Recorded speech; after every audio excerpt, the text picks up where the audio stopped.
vamos al versículo 17 de Romanos capítulo 1. Tan interesante, hermanos, esta carta de Romanos capítulo 1, esta introducción que está haciendo Pablo y toda la carta en general, porque acuérdense que el libro de Romanos es considerado como la gloria del Evangelio. El libro de Romanos es considerado como la gloria del Evangelio. Cualquier parte de la historia de la iglesia siempre ha encontrado algo en el libro de Romanos. Recuérdense ustedes que el mismo precursor de todo lo que fue el protestantismo, cuando vino la reforma con los reformadores, el mismo Lutero encontró justamente algo que se había perdido en el oscurantismo de la iglesia, y era una verdad. Y el libro de Romanos siempre ha servido para descubrir y abrir nuevas verdades. La verdad grande que recuperó Lutero es la fe, y la fe no por obras. Acuérdese usted de eso, hermano. O sea que en el libro de Romanos hay grandes riquezas que la iglesia ha tomado a través de los tiempos, porque con ese solo concepto, pues arrancó lo que era la reforma protestante, donde Lutero se levantó justamente contra toda esa clase dominante religiosa, y a través de esta verdad pues se creó todo un cisma, toda una división de lo que era la iglesia hasta ese momento conocida, y desde ese momento pues tomó un rumbo diferente lo que Dios estaba haciendo en su pueblo. Entonces imagínense ustedes, hermanos, que el libro de Romanos ha sido utilizado por el Espíritu Santo para traernos aquellas verdades profundas que son expuestas en el Evangelio. De tal manera que el apóstol Pablo, como lo decía la hermana, él a muchos hermanos no conocía, porque Pablo no fundó la iglesia en Roma, pero sí es verdad que él conocía a otros, como lo dice el capítulo 16 de Romanos, otros que sí eran conocidos por Pablo, que vivían ahí en Roma, y donde él pues les hace una anotación en el capítulo 16. Entonces, este evangelio que predica Pablo, ustedes ven ahí en el capítulo 1, en el versículo 1, justamente él comienza así: Pablo, siervo de Jesucristo, llamado a ser apóstol apartado para el evangelio de Dios. Pablo nos va a dar aquí en la carta de Romanos los principios fundamentales del evangelio que usted y yo tenemos que tener claro hoy, en este siglo, en este día. Hay cosas que tenemos que tener supremamente bien establecidas, son verdades fundamentales. Esas verdades que no son negociables están bien expuestas aquí en el libro de Romanos. Pablo nos habla del evangelio de Dios, hermanos. Y el evangelio de Dios, como él lo vuelve a decir y como lo dijo la hermana, porque terminamos en el versículo 17, dice, ya no habla del evangelio de Dios, sino que dice, porque en el evangelio la justicia de Dios se revela. Bueno, el evangelio es la revelación de algo, de una persona. El evangelio es la revelación de una persona, la persona de su hijo. Ese es el evangelio. Por eso dice, porque en el evangelio la justicia de Dios se revela por fe, el creer en la obra redentora de su hijo. Este evangelio, que es el evangelio de Dios, está centrado y fundamentado en esa persona, y esa persona vino a realizar una obra de justicia, porque él es la justicia misma que Dios proveyó. Entonces dice, porque en el evangelio la justicia de Dios se revela por la fe. Se nos reveló la justicia de Dios, porque la justicia de Dios es su hijo. Y fíjense una cosa, hermanos, estén atentos a eso. El evangelio es posible y fue dado porque es para fe y por fe. Es para fe y por fe, y esto está centrado en la justicia. El evangelio está centrado en la justicia. Recuerde usted que Dios se encuentra sentado en un trono. La Biblia habla de que ese es un trono de justicia. Y entonces el versículo 18 nos lleva a un término. Vamos a leer el versículo 18, porque quiero que lo meditemos, que lo analicemos, porque cuando nosotros estamos hablando del Evangelio de Dios, este término que va a utilizar Pablo ahí en el versículo 18, de pronto no lo utilizamos mucho, y ya les voy a explicar por qué. Y yo les quiero a ustedes llevar ahí, tome su Biblia, ahí el versículo 18, porque en el versículo 18 Pablo viene hablando del Evangelio, el Evangelio de Dios, el Evangelio, en el Evangelio la justicia de Dios se revela, y ahora va a decir algo muy importante de esa revelación de la justicia de Dios que debemos tener en cuenta cuando nosotros compartimos del Evangelio. Vamos a leer el versículo 18. Dice el versículo 18 de la siguiente manera: porque la ira de Dios se revela desde el cielo contra toda impiedad e injusticia de los hombres que detienen con justicia la verdad. Vaya, ¿qué le llama a usted la atención allí, hermano? Usted que está ahí al otro lado escuchando este pasaje, este versículo, dígame qué le llama la atención, porque me parece que es un poco fuerte lo que está diciendo Pablo, pero es la realidad del Evangelio. Cuénteme usted allí, con tranquilidad, ¿qué le llama la atención? A ver, la hermana Janet, buenas noches, mi querida hermana. Hola, buenas noches para todos. Pues que, a ver, no tengo la palabra aquí abierta, pero cuando tú lo lees, hermano Carlos, pues que uno ve que Dios también tiene emociones, ¿no? O sea, primero que todo se revela, pues, o sea, como que o sea, nos gusta de eso, se revela contra la injusticia y que, pues, o sea, nos muestra realmente que Dios, digamos, a ver, que Dios tiene en esa emoción como toda una, ¿qué era? Una carga, pudiera decir yo, contra todo lo que el hombre hace, que no se alinea, que no se alinea a su justicia y a su verdad. O sea, hay una expresión de, yo no sé, yo diría que es como de contrariedad, ¿no? Cuando hablamos de que se revela es como que no le gusta, no sé, contesté de pronto de manera muy inmediata, pero siento que es así. Bueno, estás bastante tibia en esa apreciación, ya estás casi caliente, caliente tibia, porque sí, tiene razón lo que estás diciendo.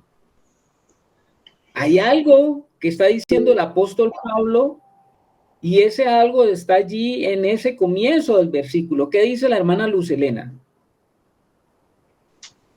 Pues yo veo que hay dos formas de relacionarse con Dios: a través de la fe por la justicia de Dios en el Hijo, o por la injusticia del mismo hombre, relacionarse ya es con la ira de Dios. O sea, podemos estar con Él en justicia o apartados de Él por la impiedad e injusticia del hombre y provocando la ira del Señor. Bueno, sí, señora, está ahí ya también, están ahí calientes, porque lo que yo quiero llamar la atención es que Pablo nos está hablando del Evangelio de Dios. A ver, la hermana Rebequita, buena noche, mi santa hermana, saludo. No te oímos. Sí, es que hasta desconectar el micrófono me salen unas cuantas cositas que tengo que hacer. Buenas noches con todos, que el Señor les bendiga.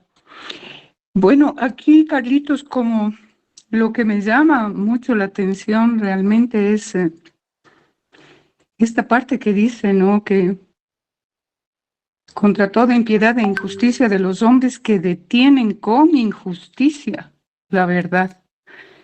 Entonces, un acto de injusticia,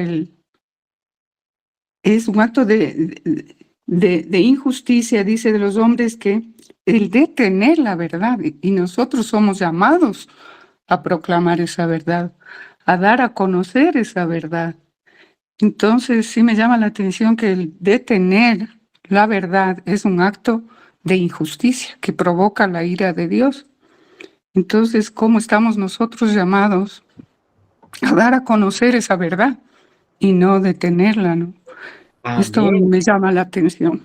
Muy bien, hermana Rebeca. Tú has dicho y has tocado ese punto fundamental que dice que la injusticia...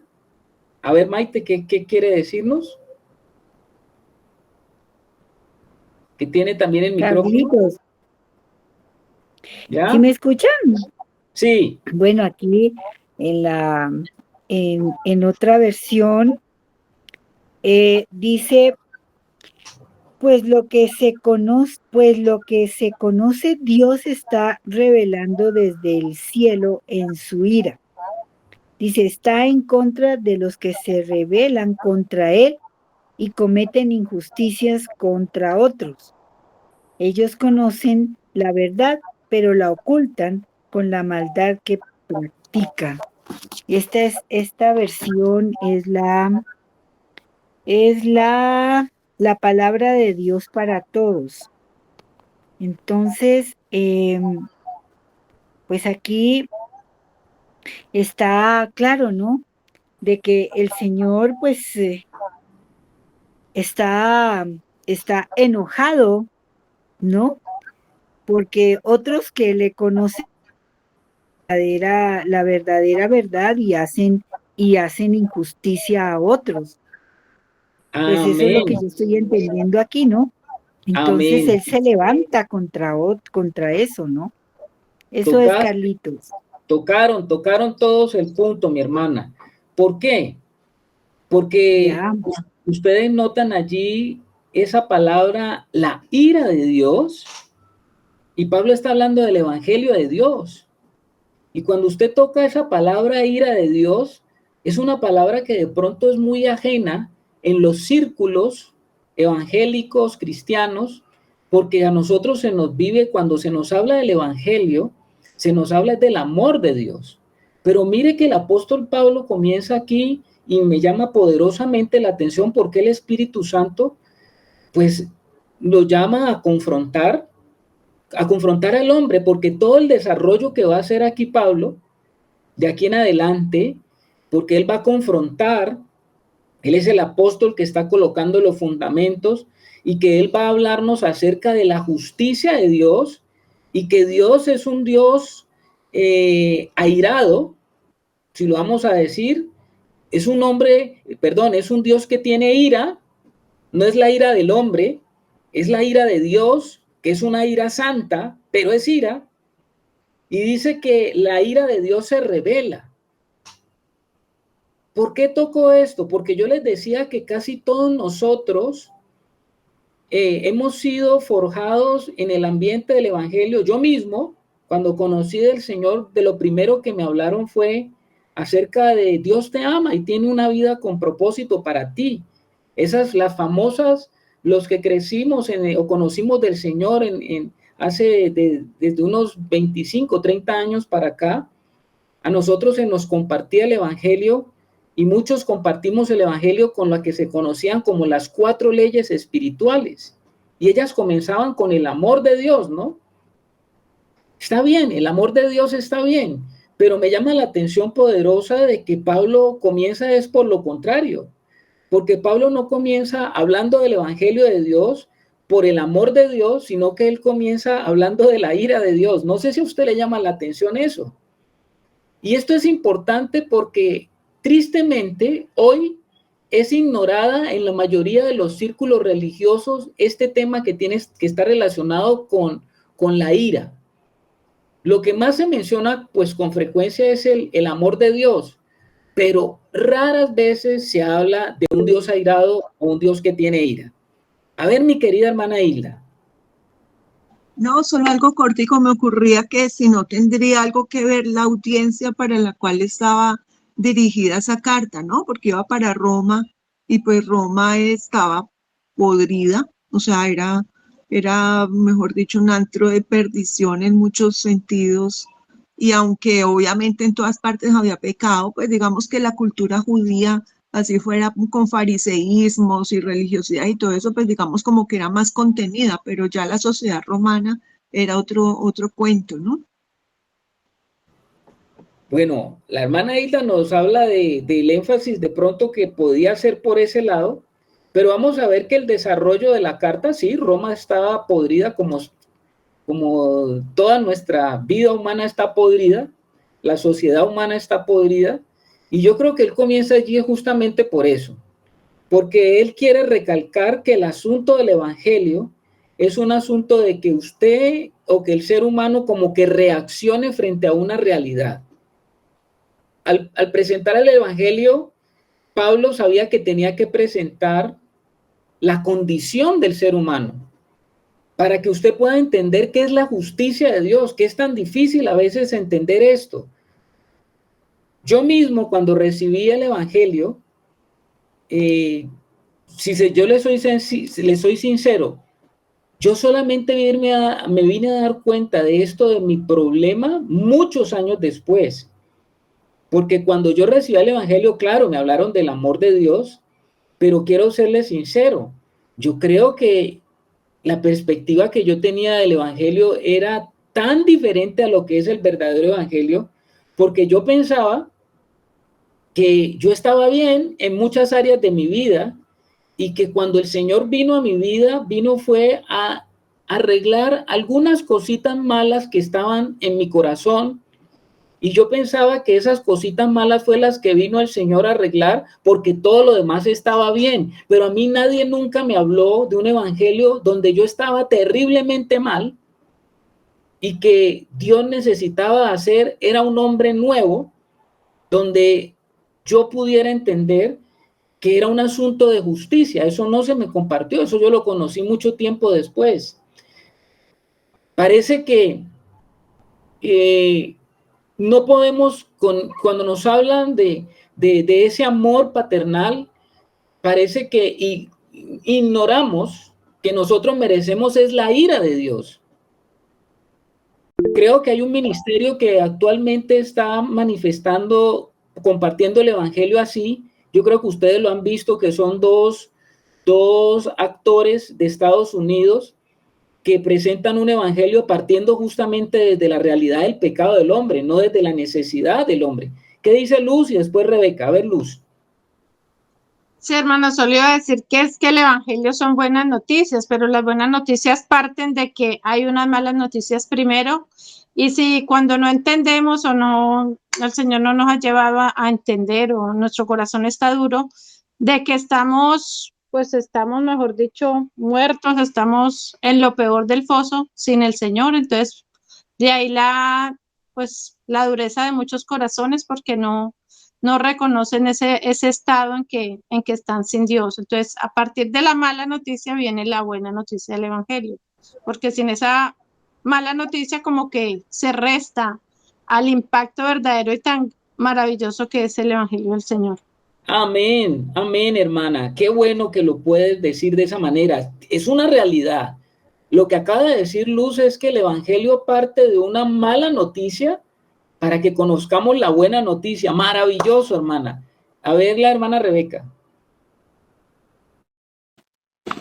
Sí, Carlitos, sí, lo que dice Luz, realmente, pero también es algo que no se ha tomado en cuenta, quizá como tú dices, ¿no? Que se ha presentado un evangelio en el que se presenta a Dios como el amor, y es real, o sea, Dios es amor.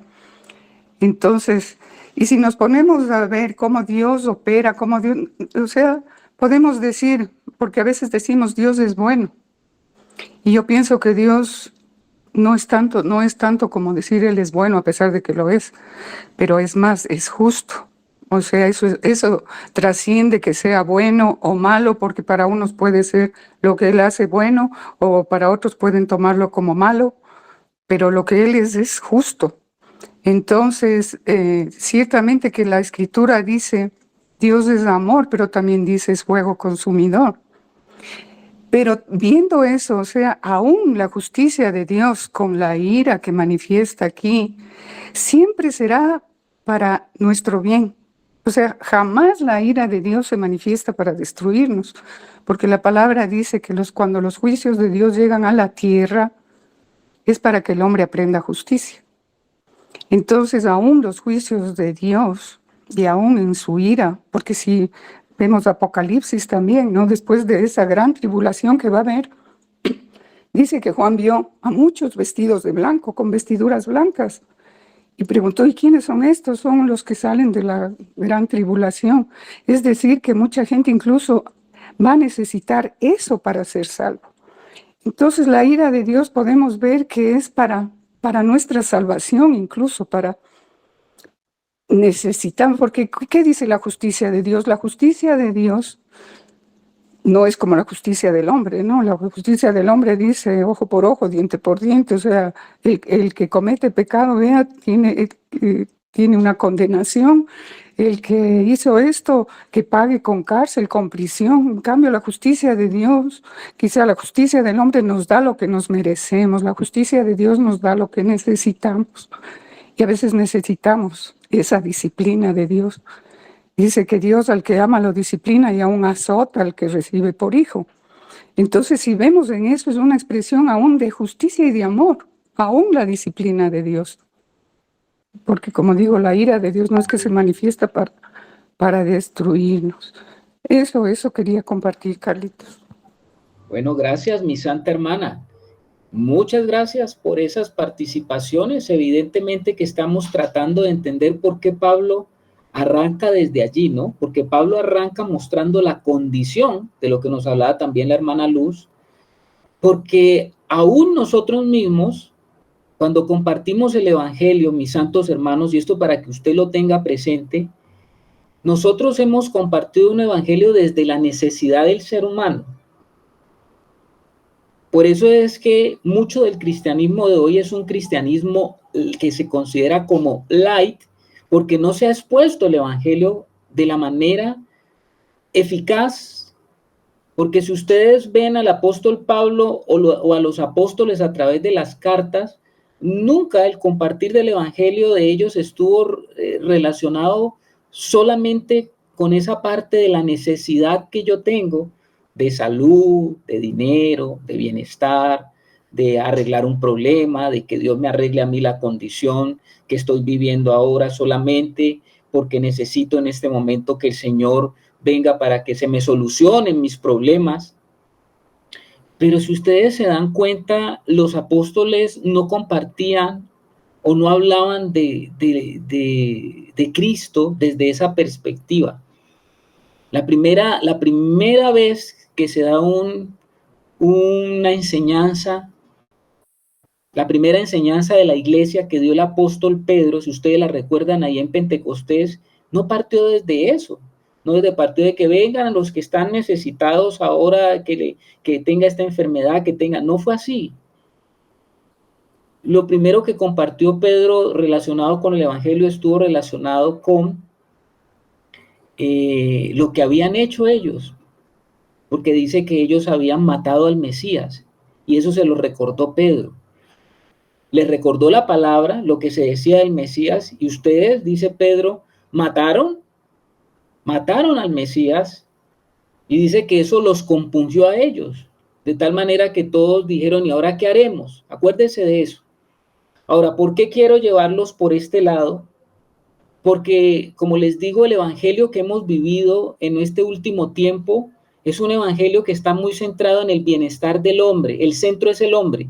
Pero resulta que Pablo nos devuelve otra vez a decir que el centro del evangelio es la misma necesidad de Dios, porque es un Dios justo y es un Dios que requiere que se cumpla la justicia y que el hombre tiene que entrar en la justicia porque Él es el creador y el hombre es la criatura. Mire una cosa. Uno de los ataques formulados desde el pensamiento secular moderno en contra de la Biblia y del cristianismo, en general, es la acusación de que Dios es un Dios genocida cuando se le mira a Él en el contexto del antiguo pacto. Y yo creo que ustedes se van a encontrar con eso cuando usted hable del evangelio a una persona, usted se va a encontrar con muchas personas que le van a dar ese argumento. Hoy los grandes librepensadores modernos, y la gente en común, o como los ateos reconocidos. Yo no sé si ustedes han oído hablar de Richard Dawkins. Richard Dawkins es uno de los grandes ateos modernos que hace combate contra el cristianismo y contra la idea de Dios. Y uno de los argumentos de este personaje y de muchos que usted seguramente se encontrará, es que ellos dicen que Dios, ese Dios que se muestra en el antiguo pacto, es un Dios cruel, es un Dios que arbitrario, es un Dios que lleva a cabo matanzas, permite matanzas, acelera juicios de muertos. Ellos dicen que cómo va a ser ese un Dios aceptado hoy en día, porque incluso lo llegan a considerar peor que el Alá del Islam y del Corán, ese Alá que mantiene al mundo en vilo por cuenta del terrorismo yihadista de los grupos como el Estado Islámico e ISIS, ese Dios que se muestra desfigurado desde esa perspectiva, porque hay una acusación directa contra Dios al verlo en el Antiguo Testamento, ¿no? Ahora, la pregunta para nosotros es, ¿qué hay si a nosotros nos sale una persona con esas? Porque a mí me han salido. A mí me han salido personas que me dicen, no, ese Dios de la Biblia es un Dios terrible, es un Dios sanguinario, le gusta la sangre, mató pueblos, acabó con pueblos enteros, acabó con civilizaciones que estaban establecidas en la tierra de Canaán. Ahora te hago la pregunta a ti, hermano, ¿qué hay de cierto en esa acusación? Porque si lo vamos a leer, y cuando no hemos leído la Escritura, es evidente que en el Antiguo Testamento Dios ejecutó de manera inmediata sus juicios a personajes que nosotros hemos leído, y esto parece pintar un cuadro sombrío del carácter de Dios y hacer de él un ser como irascible, de hacerlo ver como severo, cruel, arbitrario, inmisericordia. ¿Cómo nosotros los cristianos vamos a responder o salirle al paso a estas graves acusaciones? ¿Cómo? Son acusaciones serias. ¿Y cómo podemos responderle a una persona, hermanos? Porque como les digo, a mí me ha pasado. Yo no sé si a ustedes les ha pasado. Que algunas personas dicen eso. Es tan complicado el asunto, quiero decirles a ustedes, es tan complicado el asunto porque hay una secta que se levantó por allá a inicios del cristianismo. Esa secta hacía una distinción entre el Dios del Antiguo Testamento y el del Nuevo Pacto revelado en Jesucristo. Esos cristianos se llegaron a conocer, aunque yo no les diría que son cristianos, pero se les llegó a conocer históricamente con el nombre de los marcionistas. Hablemos de cristianismo en cuanto a religión, no en cuanto a función de verdaderamente hijos de Dios.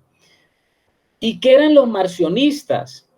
Los marcionistas tuvieron su origen en un hombre que se llamaba Marción, que fue el dirigente. Él fue un hombre rico, fue hijo de un obispo de la antigua ciudad griega de Sinope, que ante los hechos de lo que estamos hablando, de ese Dios del Antiguo Testamento, que como se mostraba en las Escrituras, ese Dios justiciero que se veía en las Escrituras, este hombre, Marción, optó por desechar todo el Antiguo Testamento como algo perteneciente a los judíos y dijo que ese Dios que se veía en el Antiguo Testamento era un Dios inferior y diferente al Dios verdadero revelado en Jesucristo y en el Nuevo Testamento.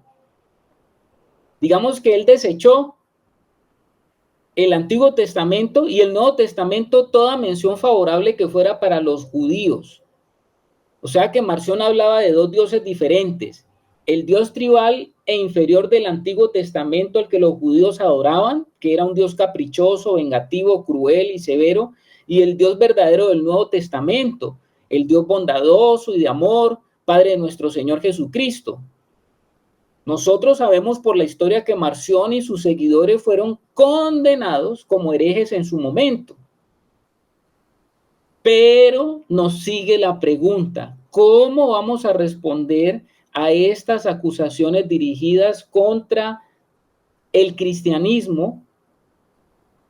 ¿Cómo vamos a responderle a las personas que nos dicen esto? ¿Cómo es la confrontación que vamos a tener? ¿Y cómo vamos a hacer una clara defensa? Eso se llamaría apologética en términos más técnicos. ¿Cómo podríamos presentar una apologética a alguien que nos está diciendo esto? ¿Qué diría usted, mi hermano? ¿Cómo le podríamos responder a un marcionista, vamos a decirlo, de hoy en día, del siglo XXI, que se le aparece a usted con eso, sin yo caer en la herejía? ¿Los pone a pensar eso de pronto un poco?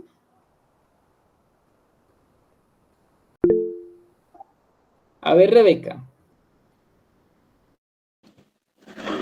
Bueno, sí, claro que nos pone a pensar y de hecho uno ha pensado eso, ¿no? Aún cuando recién uno se convierte al Señor, empieza a leer el Evangelio, sí es algo que llama la atención, de hecho. Y es lógico porque mientras no entendamos de qué se trata el plan de Dios, es muy difícil poder entenderlo porque actúa de esa manera, ¿no? Pero yo podría decir, si yo veo que mi familia corre peligro de muerte porque vino una plaga y me quedo, no, pues yo tengo que ser misericordioso, amoroso y dejo que la plaga invada y acabe con mi familia. Es más o menos eso, ¿no? Porque nosotros sí entendemos que sabemos que hay una simiente de la serpiente y hay la simiente de la mujer y lo que Dios quería es preservar eso justamente por la palabra profética que había dado cuando Adán y Eva y lo que le dijo a la mujer, ¿no? Y lo que Dios en ese momento trajo como una solución a ese pecado y habló de la simiente de la mujer, pero también había una simiente de la serpiente que iba a estar en contra. Entonces nosotros ahora entendemos por qué Dios actuó de esa manera, porque tenía que preservar la generación de donde iba a venir la simiente de la mujer, ¿no? Pero claro, eso darlo a entender a alguien que no conoce, que no tiene idea siquiera de por qué es Dios, se lo ve así, ¿no? Pero en medio de todo eso Dios estaba haciendo justicia y estaba desarrollando su plan de redención para el hombre, justamente, y para el mismo hombre. Entonces, no sé, es lo que se me viene, Carlitos, es así. O sea, nosotros ahora entendemos por qué Dios actuó así, pero lógicamente, como digo, para una persona que no conoce y no entiende de que es difícil ponerle a Dios porque se le pone como que Dios es el que tiene que hacer todo, digamos hasta la bondad o lo que es bueno, lo entendemos mal. Entonces, claro, es según la idea que se tiene de Dios y que se nos ha dado de Dios, pero creo que eso, como digo, lo que Dios es justo y aplicar una justicia. Es como digo, si uno fuera, mi papá es juez y yo cometí un error que la ley me dice que tengo que ser condenada y mi padre es el juez, no porque soy su hija me acerco, va a decir no, ve, le doy libertad. Si es un juez justo, va a decir la ley dice esto y no es él, sino la ley que dice que me merezco esa condenación y tiene que hacer lo que tiene que hacer. Estás condenado, así seas mi hijo. Eso, Carlitos. Muy bien, hermana, muy bien. A ver, Anita. Carlitos, además es muy fácil probar por la Biblia que el Señor no procede al juicio sin antes haber hecho muchas advertencias y haber dado muchas oportunidades y haber perdonado muchas veces teniendo mucha misericordia. Entonces, cuando ya todo eso se agota, ahí sí procede al juicio, pero nunca lo hace sin haber dado muchas oportunidades. Eso diría yo, Carlitos. Bueno, muy bien, muy bien. Ahí están los hermanos participando, haciendo ese comentario. La hermana Luz. Bueno, hermano, yo creo, lo he también leído, oído, Si Dios es un Dios, como lo es, un Dios grande y justo, y el hombre se rebeló contra él, entonces la pregunta no es por qué hizo lo que hizo, por qué acabó con tantos pueblos rebelados contra él, sino porque ha tenido misericordia de nosotros. Entonces, ahí es importante porque eso nos hace ver más grande la misericordia, el amor de Dios y las buenas noticias del Evangelio. Bueno, muy bien, ahí Luz cambia la perspectiva de la visión de una persona, porque Alex está preguntando que cuál es la pregunta. Pues la pregunta que estoy haciendo es que justo con relación a aquellos que tienen un marcionismo y que nos dicen de cómo van a creer en un Dios sanguinario como se muestra y se revela en el antiguo pacto, un Dios irascible, un Dios que acababa con niños, con animales, con mujeres, con hombres, que barría con todo, que cómo el cristianismo puede sustentarse en un Dios violento. Esa es la pregunta, mi hermano Alex. ¿Cómo nosotros podemos responderle a una persona que nos está tratando de mostrar a un Dios inclemente, un Dios que no tiene entonces como elementos para controlarse, sino que acaba hasta, como dice uno aquí en Colombia, hasta con el nido de la perra si algo no le gusta? Esa es la pregunta. Entonces las hermanas están tratando eso. ¿Alguien más quiere decir algo, mis hermanos? Porque esa pregunta a nosotros nos van a salir. A mí me ha salido personas hablando de eso, diciendo, ¿cómo usted cree en ese Dios? Ese es un Dios terrible. Bueno, primero vamos a ver por partes cosas de los que los hermanos han dicho. La hermana Rebeca nos decía algo que es muy interesante. Decía, Dios tiene un propósito. Desde el principio, con la creación, Dios tiene un propósito. Y ese propósito es inalterable. No puede ser alterado porque ese propósito tenía y tiene una finalidad. Y esa finalidad el Señor pues la cumple. Él es el creador. Él es el Dios. Nosotros somos las criaturas. Él es el creador. Y entonces, en primer lugar, ¿qué es lo primero?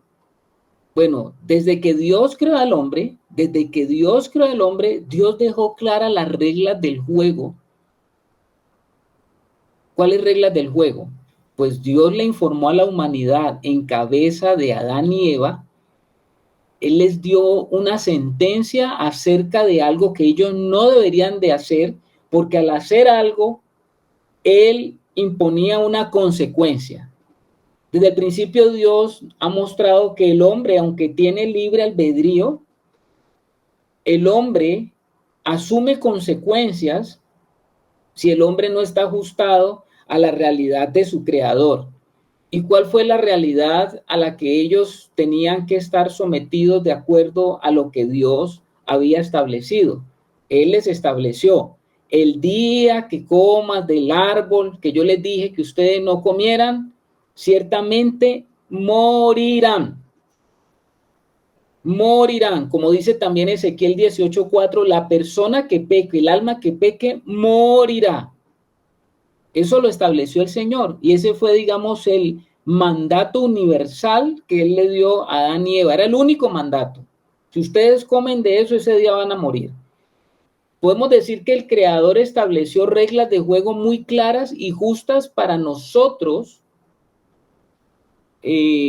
seres cuya existencia es nosotros fuimos concebidos de una manera, vamos a decir, inmerecida, y nos debemos por completo a nuestro Creador. Así como Pablo lo dice por allá en Romanos, ¿no? En 9:20 dice que las vasijas le den su existencia por completa al alfarero, respecto de lo cual habría que puntualizar algo que también dijo Pablo. Pablo hacía una pregunta que él hacía y decía allá en Romanos 9:20, decía que ¿acaso le dirá la olla de barro al que la moldeó, ¿por qué me hiciste así? O sea, dentro de su propósito eterno de formación que Dios tenía con el hombre, Él tenía al hombre para algo. Quería llevar al hombre a algo, porque Él quiere cumplir su santa voluntad y su santo propósito para la felicidad completa de lo que Él creó. Y esa felicidad completa de lo creado solamente cumple su felicidad si lleva a cabo el propósito para lo cual fue creada. No sé si están confundidos ahí. ¿Están bien? ¿Sí está bien o están confundidos? Está bien, Carlitos. Ah, bueno, amén.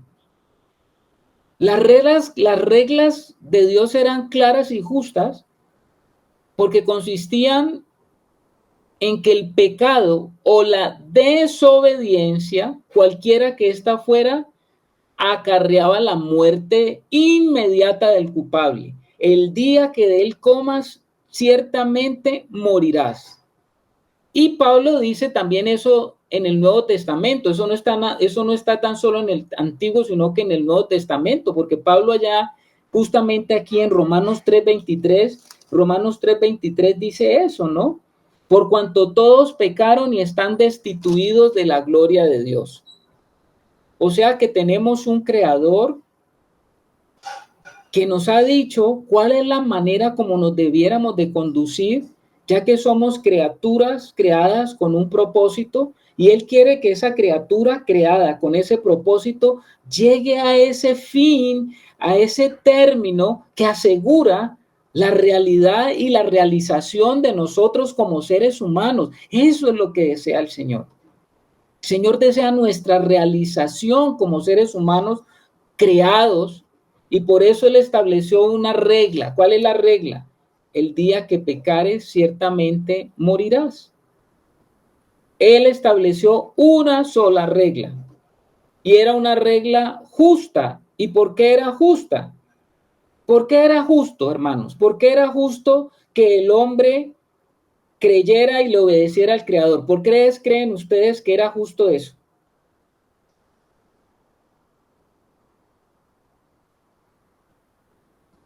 ¿Aló?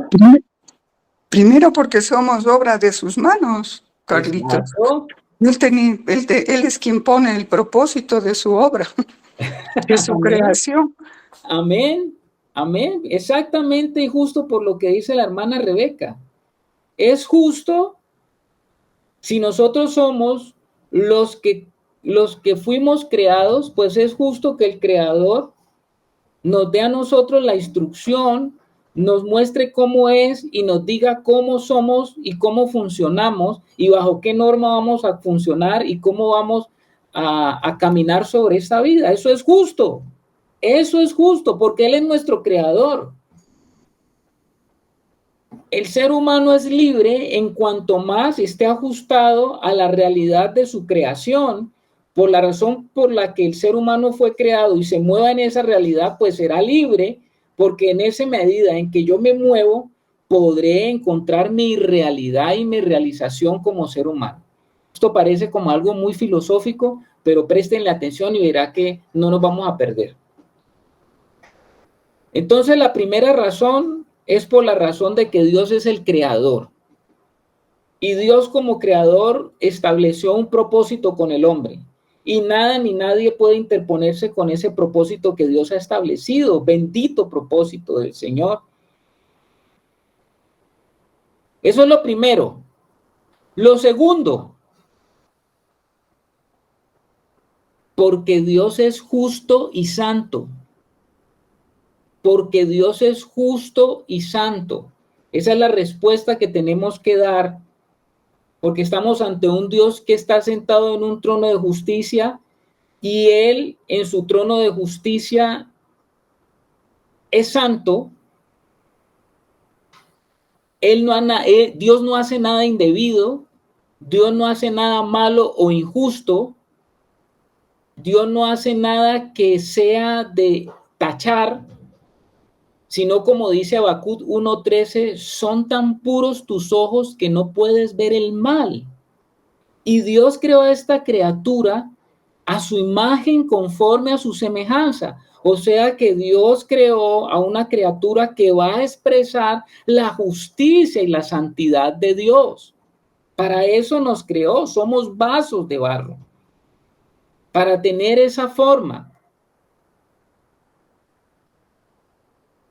Entonces, si nosotros, criaturas creados, para mostrar la imagen y la semejanza de Dios, nosotros también no deberíamos entonces de hacer nada indebido, nada malo, nada injusto, nada que se pueda tachar. ¿Me hago entender, hermanos? Sí, Carlitos. Bueno, parece que Rebequita como que es la única que está entendiendo. Díganme, hermanos. Sí, Carlito. Bueno, Dios nos ha creado a nosotros, hermanos, con un propósito maravilloso, eterno, y nosotros fuimos creados bajo la capacidad de poder expresar a Dios. Y cualquier hombre que no se ajusta a esa realidad, según lo que dice Dios, cuando usted incumple la realidad de Dios, está pecando. Y si está pecando, ¿qué es lo que merecería?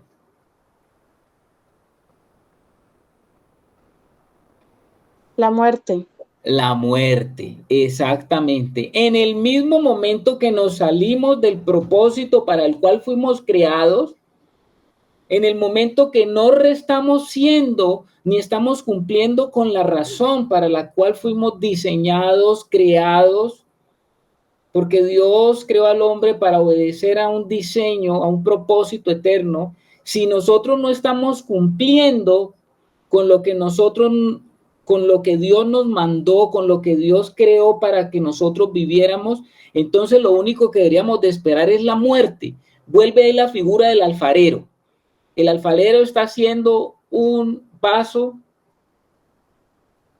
de su gusto, de su deleite, para algo que él necesita, pero cuando lo está creando resulta que ese vasito de barro se malformó, ese vasito de barro quedó más alto por un lado que otro, bueno, no quedó del gusto del alfarero. Entonces, ¿qué tiene que hacer el alfarero?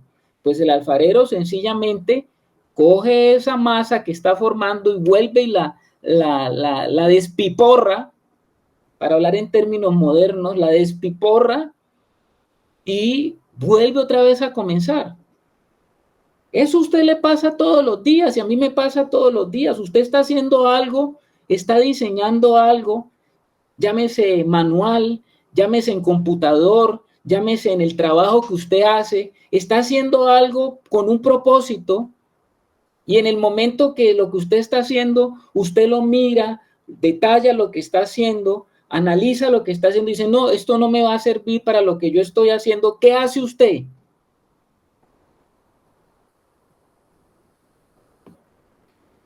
¿Qué hace usted, hermano? Lo desbarato y lo vuelvo a hacer. Exactamente, lo desbarata. Dice, no, esto no me sirve para lo que yo estoy haciendo.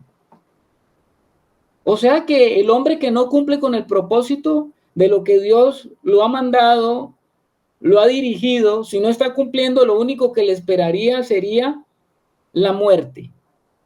Como decía ahora Anita, sin embargo, Dios en su paciencia, acuérdense ustedes que cuando vamos a poner el caso solamente de lo que pasó con los habitantes de Canaán.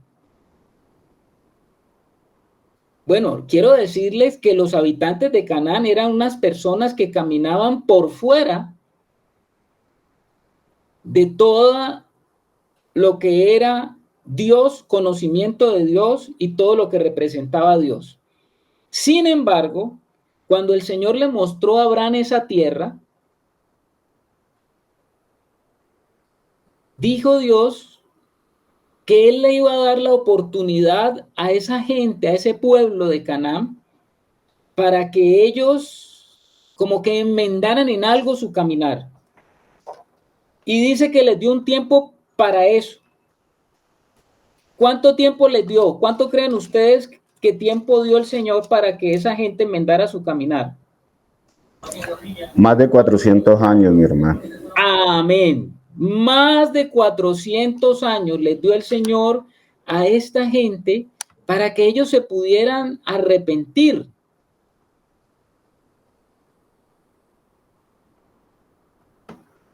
Resulta que la gente que habitaba en Canaán no eran unas joyitas, ¿no? ¿Cómo era la gente que habitaba en Canaán? Adoraban dioses ajenos, pasaban sus hijos por fuego, tenían todas costumbres que Dios aborrecía, mi hermano. Bueno, resulta que esa gente que habitaba en Canaán, como dice la palabra de Dios, era gente que tenía unas costumbres, ya tenían una cultura. Ustedes pueden leer esa cultura de la gente de Canaán en Deuteronomio 18, del 9 al 14.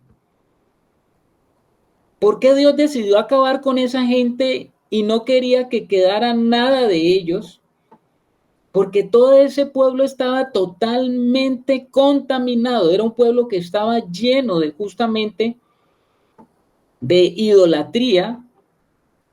Y cuando usted lee, si usted, voy a darme una pasadita por allí por Deuteronomio 18, dice así desde el versículo 9, cuando entres a la tierra que Jehová tu Dios te da, no aprenderás a hacer según las abominaciones de aquellas naciones. No se haya en ti quien haga pasar a su hijo o a su hija por el fuego, ni en que practique adivinación, ni agorero, ni sortílego, ni hechicero, ni encantador, ni adivino, ni mago, ni quien consulte a los muertos, porque es abominación para con Jehová cualquiera que hace estas cosas, y por estas abominaciones Jehová tu Dios echa estas naciones de delante de ti. Y termina el 13 diciendo, perfecto serás delante de Jehová tu Dios, porque estas naciones que vas a heredar a agoreros y adivinos oyen, mas a ti no se te ha permitido esto, o esto no lo ha permitido Jehová tu Dios.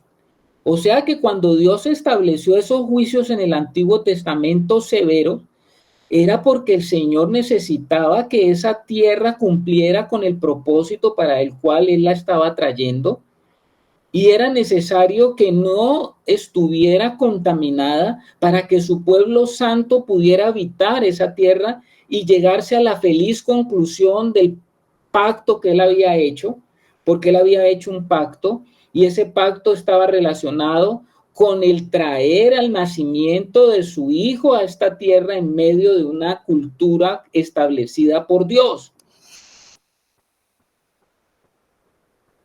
Entonces, cuando nosotros vemos a Dios estableciendo sus juicios en el antiguo pacto, Él estaba mostrándose como un Dios santo y como un Dios justo.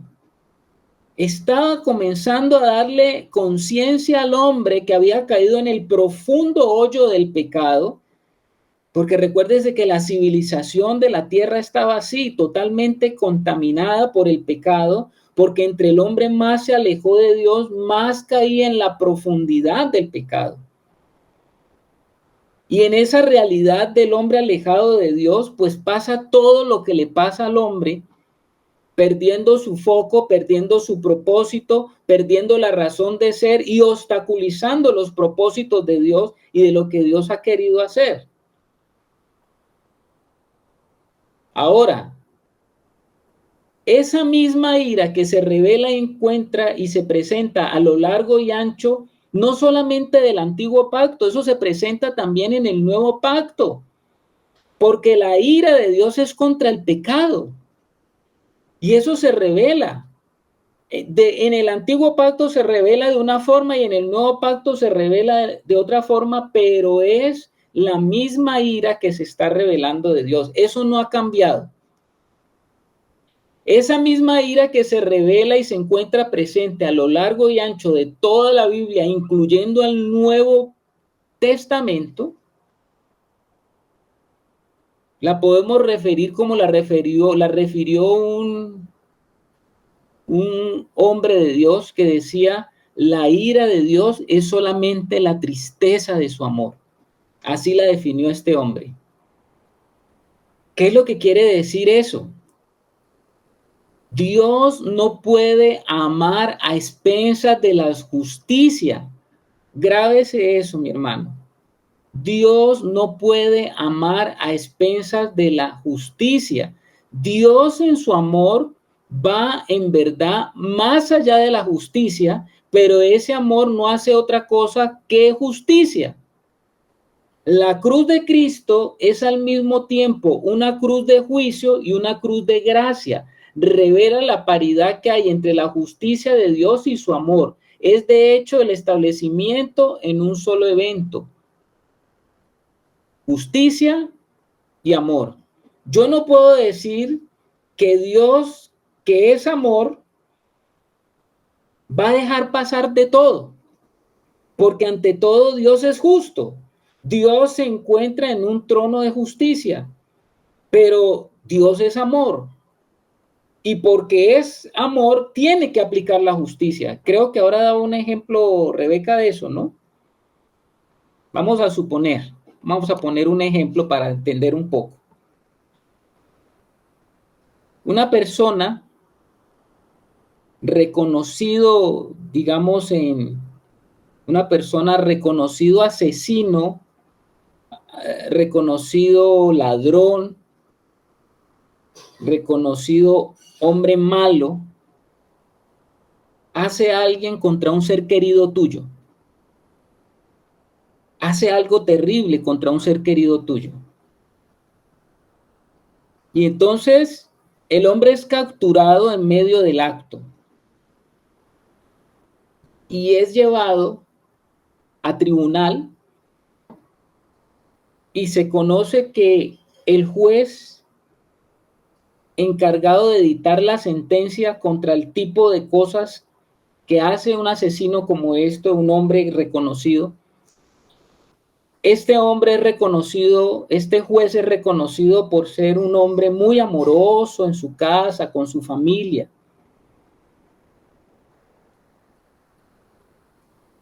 Tú eres llevado al juicio para que veas la decisión que él va a tomar y al frente tuyo está el que hizo eso algo malo contra el ser que tú amas. Te pregunto, ¿qué esperarías de ese juez que está allí sentado en ese trono? ¿Qué sentencia esperarías que diera contra aquel que hizo eso algo malo contra ese familiar que tú amas tanto? ¿Qué esperarías tú? Cuéntame.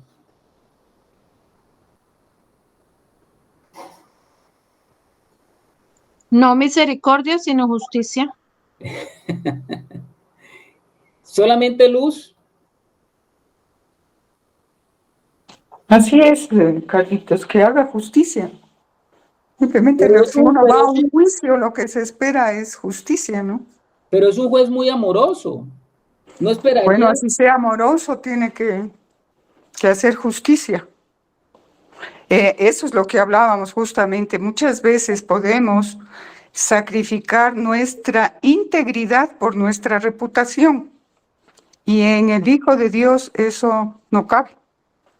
Tenemos que ser íntegros a pesar de nuestra reputación, a pesar de perder nuestra reputación, porque la gente puede creernos, es que es tan bueno, tan bien, yo espero de él esto, pero ahí es la integridad, ¿no? Hacer justicia. Ok, o sea, si tú siendo humano sabes que alguien hizo lo malo, lo incorrecto, y es llevado esa persona a un tribunal con un juez, pues lo mínimo que tú esperarías es que ese juez administrara justicia en la causa tuya. ¿Es así o no es así? Bueno, no en la causa mía, sí, yo creo que bueno, él asesinó a mi ser querido. Bueno, en el juicio se tiene que aclarar y tiene que salir a luz toda la verdad, ¿no? Claro. Y se tiene que juzgar conforme a la verdad. Porque puede ser que él diga, no, vea, fue en defensa propia, hice así, qué sé yo. Ahí se tiene que aclarar, para eso es un juicio. Ahora, lógicamente, ¿no? O sea, como vemos, Dios es un juez justo, pero en su justicia, la justicia de Dios nos da lo que necesitamos. Y yo puedo decir que esa persona que cometió ese acto, quizá lo que necesite es una condena para que aprenda. Bueno, Y que aprenda justicia. es natural esto que estamos hablando, ¿no? Es un caso natural, algo que puede pasar y que de hecho pasa en muchos casos. Entonces, el hecho de que el juez sea un juez amoroso no significa que el juez deba pasar por alto al que ha cometido un acto verdaderamente comprobable de maldad. Pueda que él sea amoroso, pero él tiene que aplicar la justicia. Y eso es lo que pasa con el Señor. No porque hay muchas personas que piensan, no, Dios es un Dios amoroso y Él va a pasar.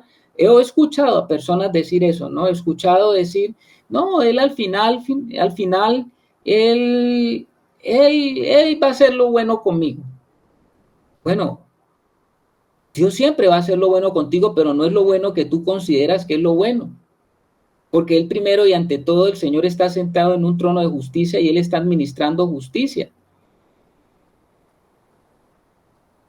¿Qué es lo que ha pasado con nosotros cuando miramos a Dios y no queremos hablar de la ira de un Dios airado o de un Dios santo?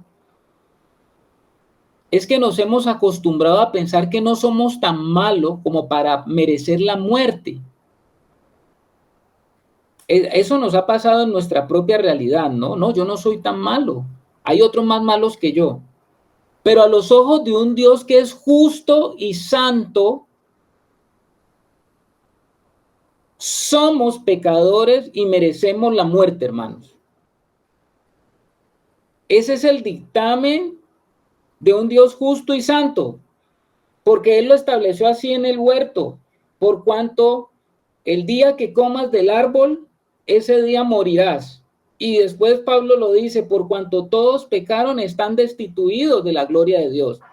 Nosotros nos hemos acostumbrado a compararnos con los demás para poder pensar que no nos merecemos la muerte por nuestros pecados, pues no son tan graves como los de otras personas. Pero según a la carta cabal de lo que dice la Escritura, nosotros lo merecemos. Todos mereceríamos estar muertos y en realidad lo que la palabra de Dios dice es que Dios en su amor y en su misericordia nos ha permitido a nosotros ahora, en su justicia, no en nuestra justicia, proclamarnos justos porque alguien pagó por nosotros nuestra condena. Esa es la razón por la cual nosotros estamos aquí, hermanos. Esa es la razón. Es justo que Dios nos destituyera y nos apartara de su gloria. Es tremendamente justo.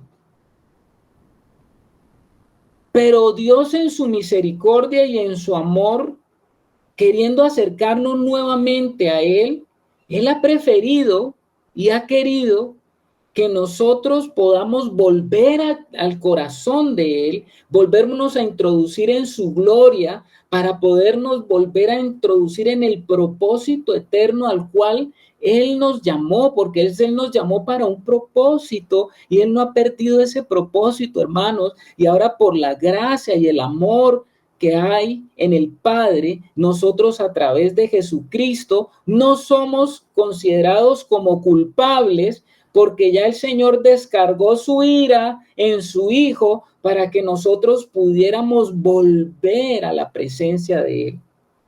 De eso es el Evangelio.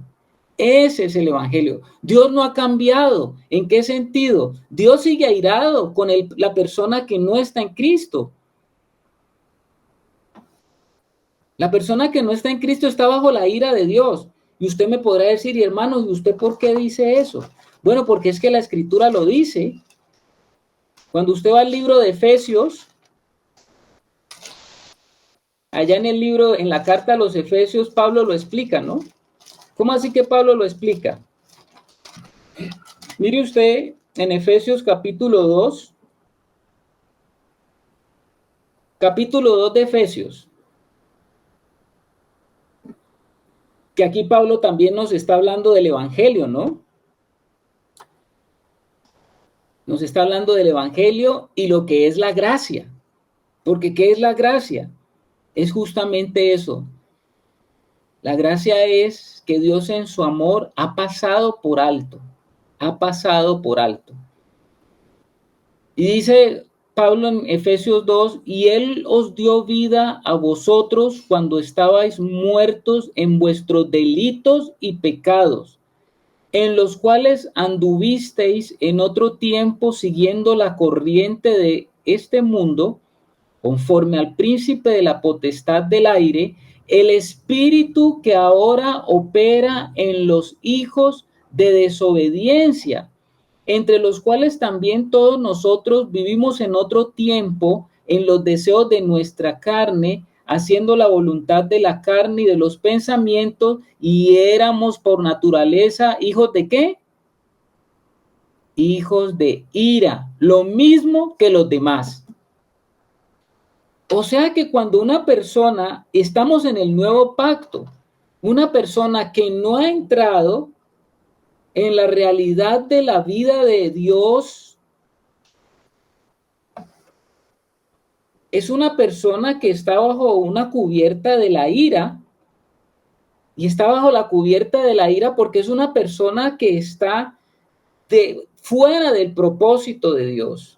Está caminando completamente alejado del propósito, alejado de la realidad de Dios y alejado de todo lo que Dios quisiera para esa persona. ¿Sí me hago entender, hermanos?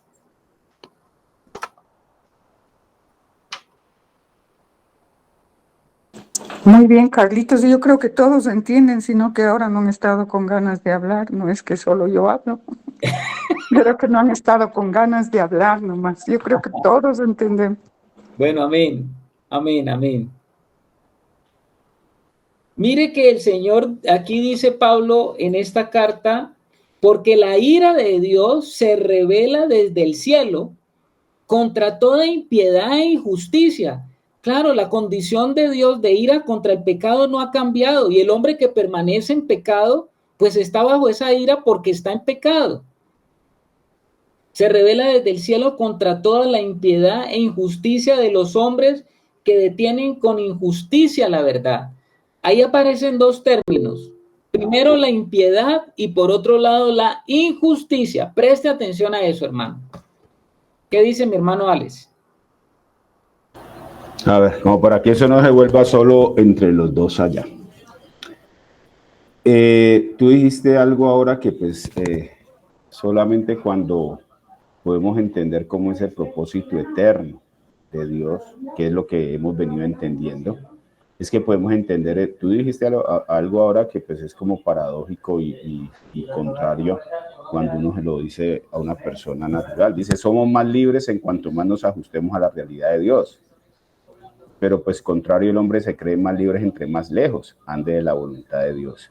Entonces, cuando no sabemos que el propósito de Dios es eterno, cuando no hay esa perspectiva eterna, pues la libertad se concibe en lo terrenal. Incluso a nosotros los nacidos de nuevo nos puede llegar a pasar eso, pensar más en la temporalidad que en la eternidad.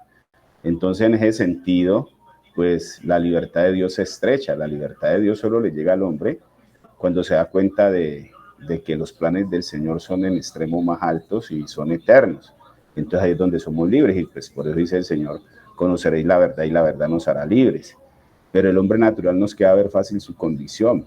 ¿Por qué? Porque pues la vivimos nosotros también, y sabemos que cuando no se tiene esa perspectiva eterna, pues lo que hay que hacer es quitarse uno del yugo que puede traer el Señor y su palabra, porque en vez de darnos libertad, eso es lo que nos hace es convivirnos, de gozarnos esta temporalidad. Entonces pienso que eso último que nos dice Efesios 10 es como ese resumencito sustancioso de lo que es el Evangelio. El hombre se alejó de Dios en la desobediencia, eso lo destituyó de la presencia del amor del Señor y de todo lo que él tenía, pero el Señor en su amor y misericordia ha querido volvernos a traer, pero desconocemos, y es lo que pienso que Pablo le está dando aquí a los romanos, y no a los romanos, sino también a nosotros, de que no olvidemos que Él sigue airado con el hombre que no acepta esa verdad y esa justicia en su Hijo. Amén.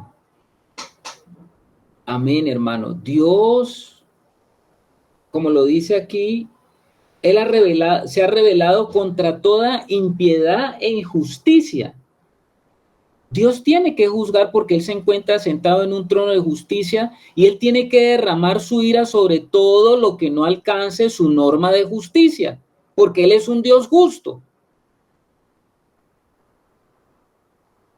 ¿Logramos alcanzar la norma perfecta de la justicia de Dios? ¿Alcanzamos la norma comparándote, cuando nos comparamos con Jesucristo, llegaremos a esa norma? ¿Alcanzamos la norma cumpliendo los 10 mandamientos? Si somos honestos ante Dios y ante nosotros, pues sabemos que no. En nosotros mismos no lo podemos hacer. Hagamos una diferencia, hermanos, entre lo que es la impiedad y la injusticia. Vamos a establecer esa diferencia porque dice que la ira de Dios se revela desde el cielo contra toda impiedad y la injusticia.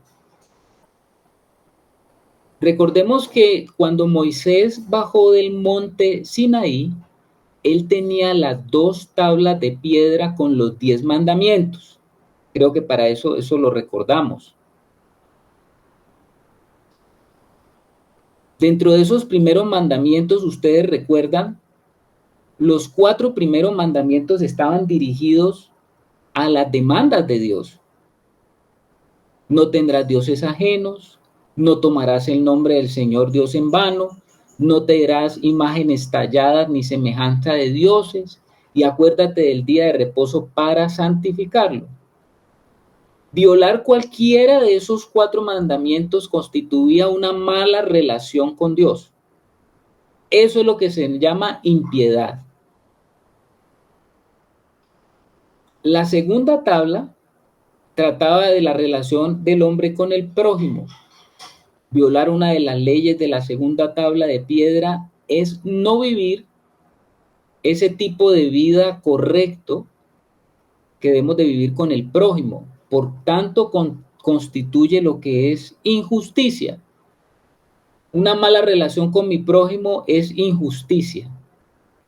Por eso es que Pablo está diciendo aquí que la ira de Dios se revelará contra la impiedad y la injusticia de los hombres que retienen la verdad de Dios, pero la retienen, dice, con injusticia. Por un lado está la impiedad en nuestra mala relación con Dios, y por otro lado está nuestra injusticia, el caminar totalmente contra nuestro prójimo, en contra de nuestro prójimo. Una persona injusta no quiere saber quién es Dios y tampoco quiere que otros lo sepan o crean en él, según lo que está diciendo Pablo aquí. Por eso el versículo es importante. ¿Por qué? ¿Por qué es importante este versículo? Porque dado que el evangelio está centrado en la justicia de Dios, lo que Pablo nos está diciendo es que hay hombres que en su manera de ser andan en impiedad, en injusticia, y de igual manera ellos desean resistirse, se resisten a la fe, porque andan caminando en impiedad y en injusticia. Uno se preguntará, entonces una persona, ¿por qué no cree? ¿Sabe por qué no cree? Porque en realidad no quiere. El problema no es que la verdad no esté disponible, el problema es que ellos suprimen la verdad. Y ese es el problema en general del que el hombre no quiera creer. Realmente el hombre no cree, no porque no les he explicado necesariamente algo profundamente, porque esa es una de las cosas que nosotros pensamos, ¿no? Uno va y le comparte el evangelio a una persona y le comparte el evangelio y se lo explica de peras o manzanas, como con naranjitas, como decimos aquí en Colombia. Usted le explica el evangelio con plastilina, porque nosotros creemos que el evangelio solamente es un ejercicio de una explicación que tiene su origen en algo mental, en un entendimiento mental. Pero créanme, hermano, que el Señor nos está diciendo que cuando una persona oye el evangelio, no es porque necesariamente no entienda, sino es porque la persona en realidad no quiere creer, no quiere creer. Está demasiado posicionada en sí misma. Está posicionada en su injusticia, está posicionada en su impiedad y no quiere realmente responder al evangelio porque hay en ella un espíritu totalmente altivo y orgulloso que no quiere recibir ni tiene la necesidad de recibir el evangelio. Nosotros a veces, como le digo, pensamos es porque la persona no me entiende y uno hace un gran esfuerzo por tratar de explicar, pero en realidad no es por eso. Hay una gran barrera en la persona y esa gran barrera está relacionada con un espíritu altivo y orgulloso que no la deja a ella recibir y ella detiene la verdad, la detiene, no deja que la verdad fluya, sino que la detiene. No sé si me he hecho entender hasta allí. A ver, Alex. No sé, mis hermanos, ahora que me ausenté por esos fijos 10 minutos, pues se pasó por el 20, que dice, porque las cosas invisibles de él, su eterno poder y deidad, se hacen claramente visibles desde la creación del mundo, siendo entendidas por medio de las cosas hechas, de modo que no tienen excusa. Aquí estamos viendo algo que ya el Señor nos lo ha mostrado y creo que tú lo estás tomando así nos lo hayas dicho, y es el asunto de la razón y la fe. Simplemente no se cree porque colocamos la fe al servicio de la razón y no la razón al servicio de la fe. Aquí en este pasaje pues estamos viendo que el Señor, al que le revela el evangelio, sea que tenga ciencia o no tenga ciencia, el Señor simplemente le está diciendo lo que es. ¿Cuál es el problema? Que cuando nosotros colocamos la razón al servicio de la fe nos es imposible que esto tenga como esa validez.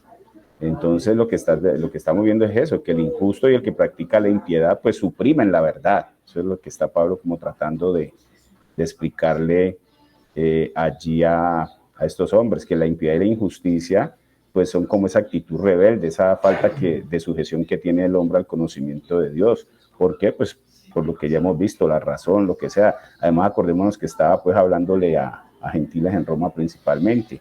Entonces la injusticia no permite, o más bien permite caminar, pero en contra de lo que el Señor está diciendo.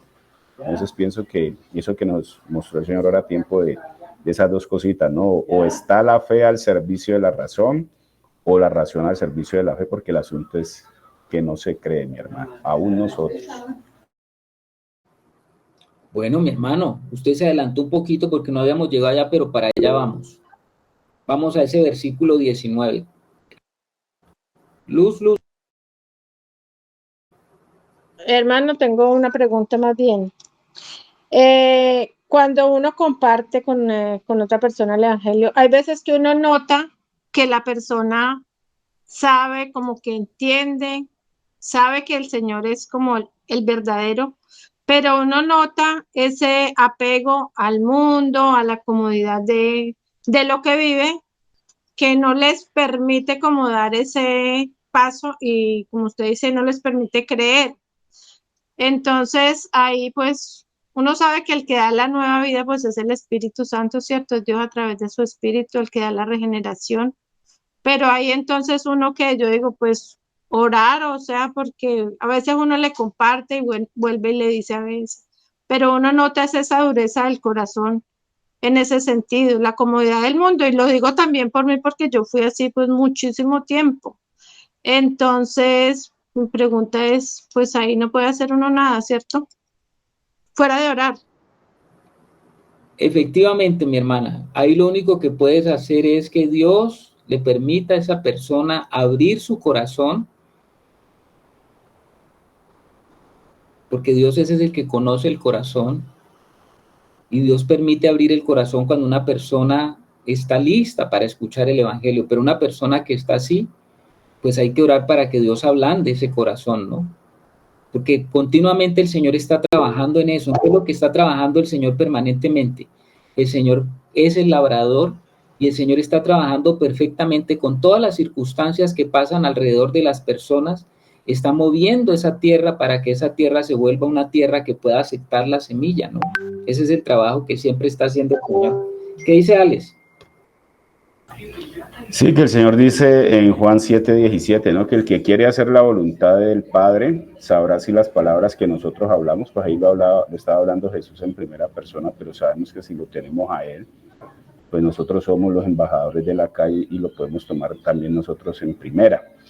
El que quiere hacer la voluntad del Padre, que lo anda buscando cuando de nuestra boca sale la palabra, es inmediatamente tocado. Pero como el Señor no nos ha mandado solamente a hablarle a eso, sino a todos, pues nos toca que exponer el Evangelio a todos aquellos que el Señor nos manda a hacerlo. Pero para lo que dice Lucy es como un buen indicativo de todo el que anda buscando la voluntad del Señor, cuando estas cosas le son habladas, ese corazón vibra y ese espíritu se despierta. Oka, veamos el versículo 19. Voy a leer otra vez el 18, el 19 y el 20. Vamos a completar esa tripleta. Porque la ira de Dios se revela desde el cielo contra toda impiedad e injusticia de los hombres que detienen con injusticia la verdad, porque lo que de Dios se conoce les es manifiesto, pues Dios se lo manifestó. Porque las cosas invisibles de Él, su eterno poder y deidad, se hacen claramente visibles desde la creación del mundo, siendo entendidas por medio de las cosas hechas, de modo que no tienen excusas. Mire lo que está diciendo Pablo. Es tremendo lo que está diciendo Pablo, ¿no? Pablo lo que está tratando de decir es que es más difícil evitar conocer a Dios que conocerlo. Es lo que está diciendo Pablo. En otros términos, oiga, sería más fácil creer en Dios. Eso sería lo más fácil. Porque todas las cosas que hay nos lo están mostrando. Dios ha manifestado claramente y Dios se ha manifestado claramente a los que lo niegan y lo desobedecen. Y lo que Dios manifiesta es que esa desobediencia no es el resultado de la ignorancia, sino que es causada por la rebelión. Eso es lo que está tratando de decir el apóstol Pablo. Dice que Dios se ha dado a conocer, pues Él mismo ha manifestado en todas las cosas creadas, Él ha manifestado quién es Él. Los hombres tienen que conocer a Dios, porque Dios mismo se ha mostrado y se ha dado a conocer a través de cada cosa creada. Y lo más cerca que Dios ha hecho de lo creado para que nosotros nos demos cuenta de la existencia de Él, ¿sabe qué es? Es nuestro cuerpo. Es nuestro cuerpo. Porque cuando usted mira, hermano, no se necesita tener un gran conocimiento. Cuando usted mira la complejidad del cuerpo, cuando usted comienza a ver cómo funciona su cuerpo, cuando usted se analiza, cuando usted comienza a mirarse a usted mismo y a estudiarse a usted mismo, usted se da cuenta que el cuerpo es una máquina perfecta, es una perfección increíble. Todo lo que pasa en usted, mi santo hermano, todo lo que usted expresa con su cuerpo es maravilloso. El cuerpo es una maquinaria increíble. Desde todos los puntos de vista, desde el punto de vista mecánico, fisiológico, desde el punto de vista anatómico, todo en el cuerpo del ser humano es increíble. Por eso es que el versículo 20 explica eso, dice, porque las cosas invisibles de Él. Los hombres ven claramente las cosas invisibles de Dios, a través de las cosas creadas. Dios quiere que lo vean de esa forma. Aunque Dios es invisible, Él es visto con claridad en lo que ha creado, porque dice las cosas invisibles de Él por medio de las cosas hechas. La creación da a conocer al Creador. Las cosas visibles que fueron hechas señalan hacia un Creador invisible. El diseño en la naturaleza señala hacia un gran diseñador. Las cosas que fueron hechas señalan hacia un hacedor inconfundible. ¿Cómo así, hermano? Hoy en día una de las grandes teorías, se le llama teoría, pues, que está combatiendo fuertemente, hablo desde el mundo de vista de la ciencia. Usted sabe que la teoría que ha estado marcando nuestros colegios, desde nuestras enseñanzas básicas acerca del hombre, de la creación del hombre en esta tierra, son las teorías evolucionistas.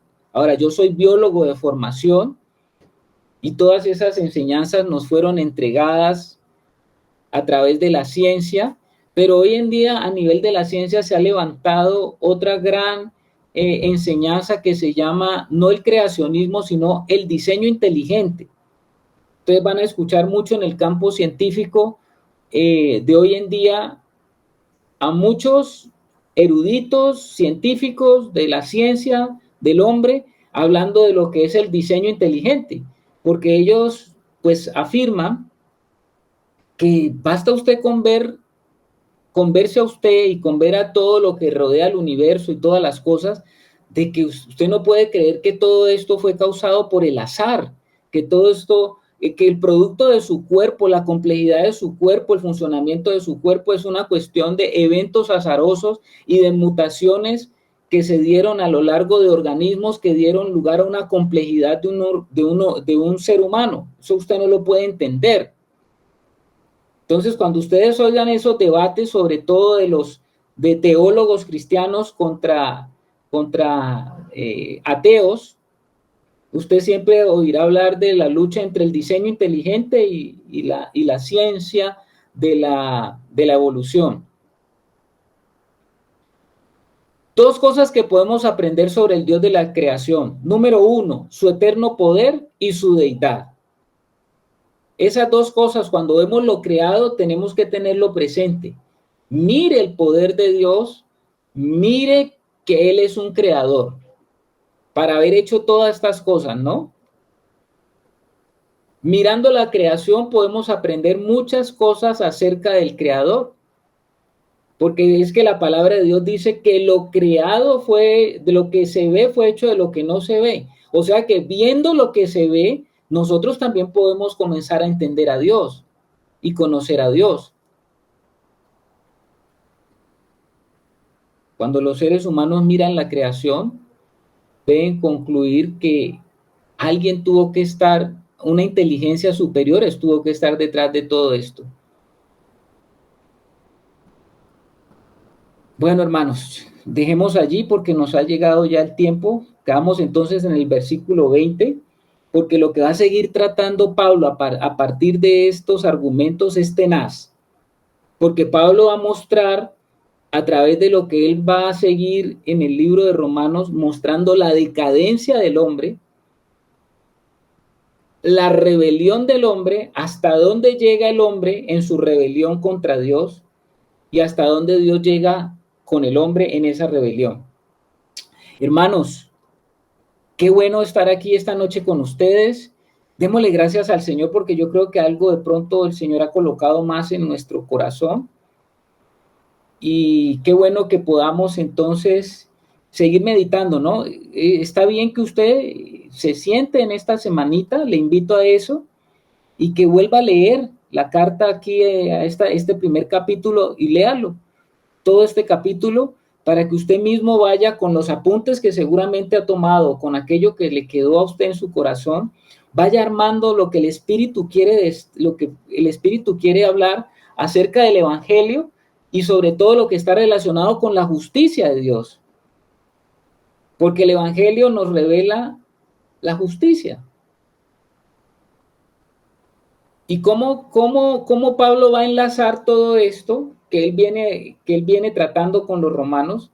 ¿Cómo lo lleva a él justamente a mostrar lo florido que es la obra, cómo es de florida la obra de Cristo, para que podamos entender la justicia de Dios y qué es lo que tuvo que hacer Dios para que pudiéramos entonces nosotros ser reconstituidos nuevamente a la realidad de Él?